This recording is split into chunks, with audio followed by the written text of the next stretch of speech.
Gaza സമാധാന ചർച്ചകളുടെ അടുത്ത ഘട്ടം വൈകാതെയെന്ന് ഖത്തർ. ഇതുമായി ബന്ധപ്പെട്ട് ഇസ്രായേലും ഹമാസും തമ്മിലുള്ള കൂടിക്കാഴ്ച ഉടൻ നടക്കുമെന്നാണ് പ്രതീക്ഷയെന്ന് ഖത്തർ വിദേശകാര്യ മന്ത്രാലയം വ്യക്തമാക്കി. ഒക്ടോബറിലാണ് ഗസയിൽ വെടിനിർത്തൽ കരാർ യാഥാർത്ഥ്യമായത്. ദോഹയിൽ നടത്തിയ വാർത്താ സമ്മേളനത്തിൽ ഖത്തർ വിദേശകാര്യ വക്താവ് മാജിദ് അൽ അൻസാരിയാണ് സമാധാന ചർച്ചയുടെ അടുത്ത ഘട്ടത്തെക്കുറിച്ച് വിശദീകരിച്ചത്. ഇസ്രായേലിനെയും ഹമാസിനെയും കൂടിക്കാഴ്ചയ്ക്കായി തങ്ങൾ പ്രേരിപ്പിച്ചുകൊണ്ടിരിക്കുകയാണെന്ന് അദ്ദേഹം പറഞ്ഞു.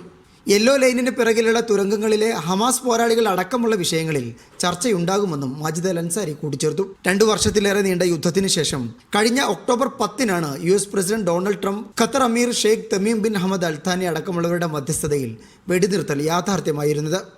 ഗസയിൽ നിന്ന് ഇസ്രായേലിന്റെ സമ്പൂർണ്ണ പിന്മാറ്റം, ഹമാസിന്റെ നിരായുധീകരണം, ഗസയിൽ പുതിയ ഗവൺമെന്റ്, മാനുഷിക സഹായം എത്തിക്കൽ തുടങ്ങിയ കാര്യങ്ങൾ ഇനിയും ലക്ഷ്യത്തിലെത്തേണ്ടതുണ്ട്.